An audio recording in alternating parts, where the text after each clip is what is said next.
In today's Leeds news, Byram's New Deal, Sean Longstaff latest, Gudmundsson Deal details, not all players back just yet, Milinkovic-Savic update, and today's rumour mill with stories around Dominik Livakovic.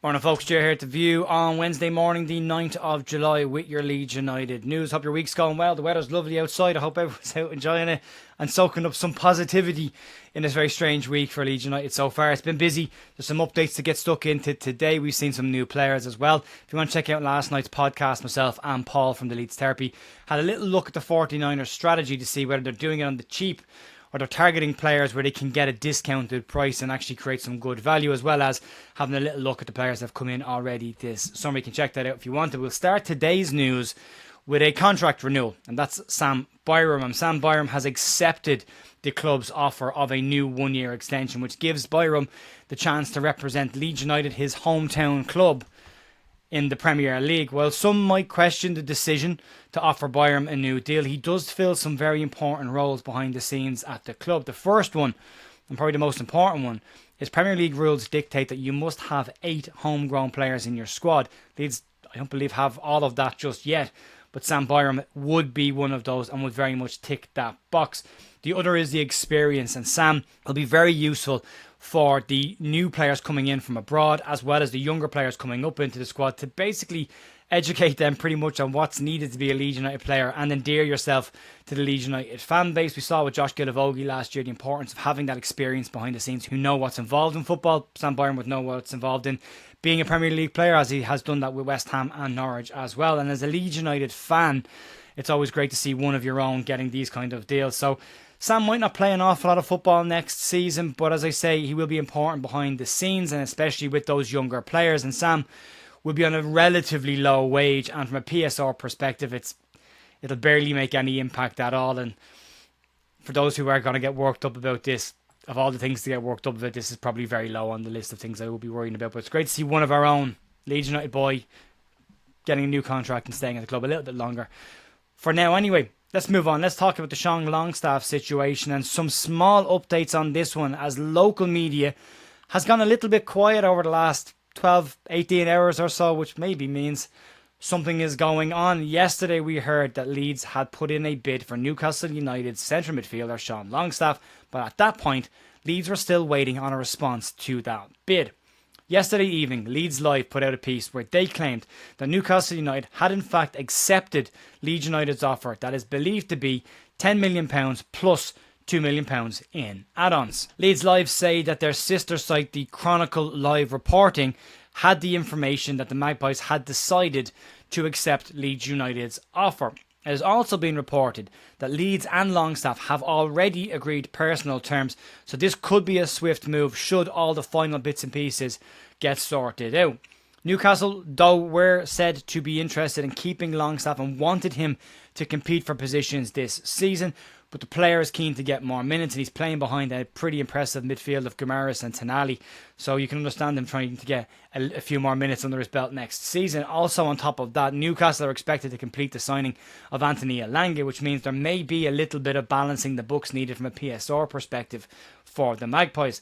Leeds are said to be hopeful that the player will now opt for a move to Elland Road, and that would then signal the medical being booked and the final bits and pieces being done before he will be unveiled as Leeds United's 5th signing of the summer. The only thing that's left on this, if these reports are to be believed, is the player himself deciding whether he wants to move or not. And you would imagine, because he has already agreed personal terms, that shouldn't be too difficult to do at this site. And if Leeds can get that done and a medical booked in the next couple of days, we could see signing number 5 come in the door before the weekend. And that would give Daniel Farke, Lucas Mecha, Jakub Bial, Sebastian Bornau, Gabby Gudmundsson and Sean Longstaff as part of the squad for Leeds' first pre-season game against Manchester United in Stockholm on July 19th.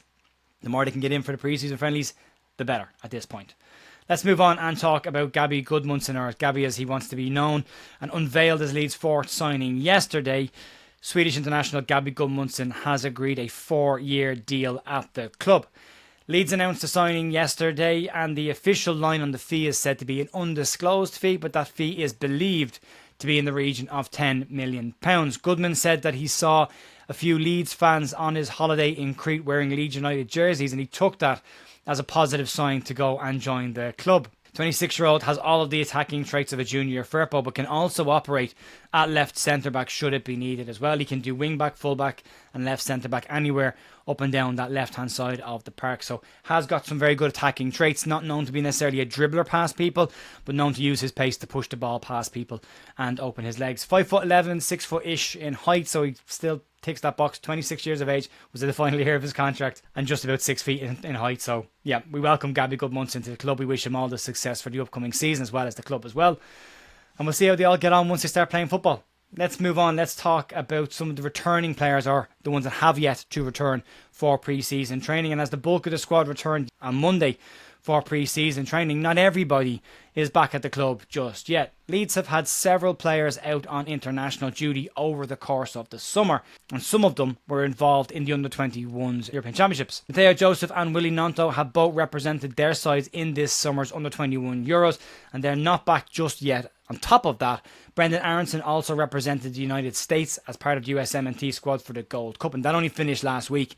So Aronson's probably not due back till at earliest the end of next week, potentially even the week after that as well, right on top of when that first pre-season friendly kicks in. But the bulk of these players will get back before Leeds head off on their camp in Germany this summer. Shouldn't be an issue. They've had plenty of competitive football over the course of the last few weeks, and they'll also have their individual plans to be working away on as well. So yeah, should be fine. I'll keep them ticking over until they get back to the club.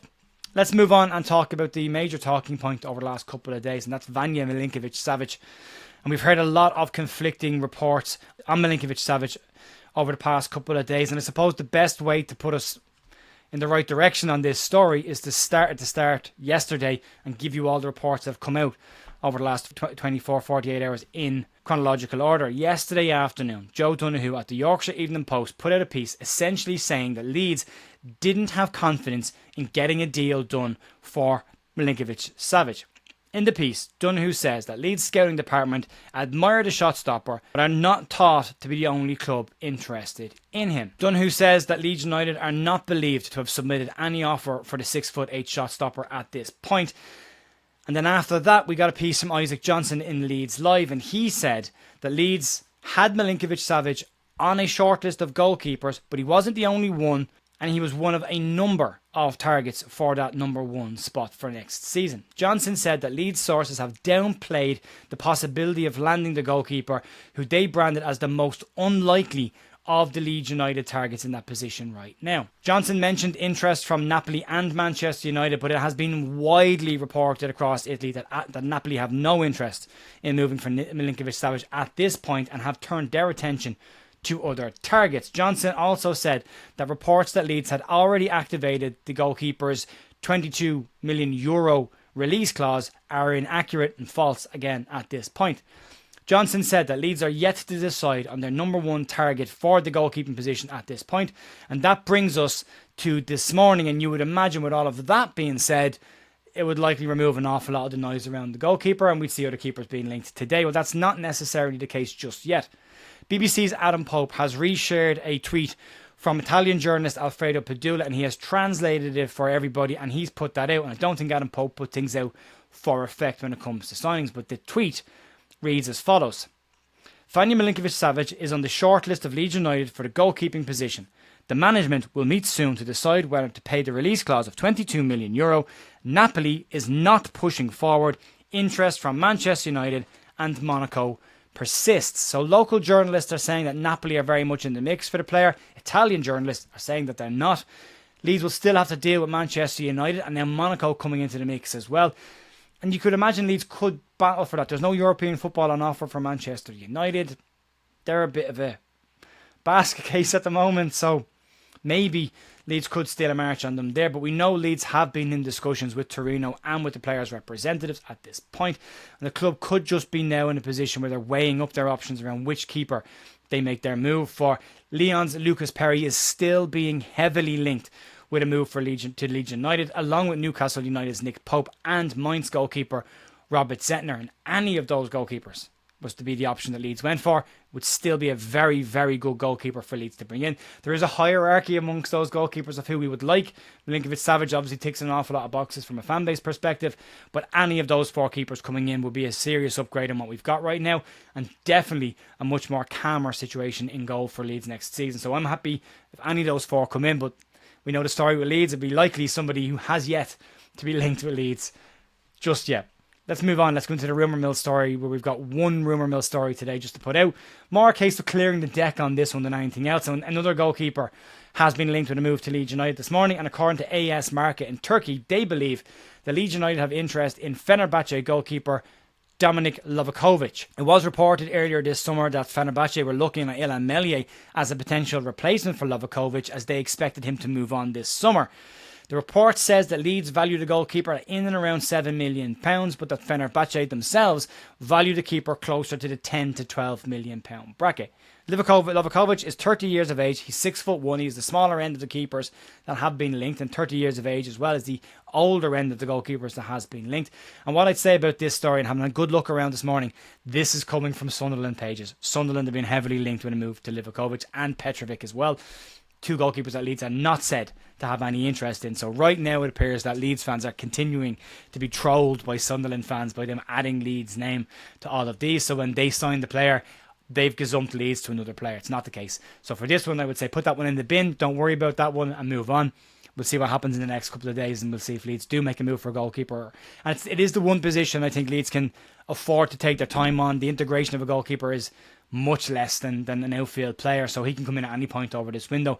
For me, it's important that Leeds get the right goalkeeper and not rush this and pay too much money or too little money, or get a cheaper option, or overpay for a keeper who's not good enough. They need to get this position bang on this summer, so I'm absolutely okay with them taking off other targets while they wait to get this one right. So we'll see where we go from there, folks. That will be it for me today. You can check out, again, as I say, the podcast. It's also available on Spotify as well if you want to check out the audio version.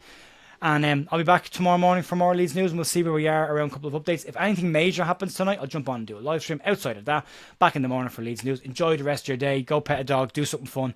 Get out in the sunshine. Enjoy yourself today, and I will see you tomorrow morning. All the best. Bye.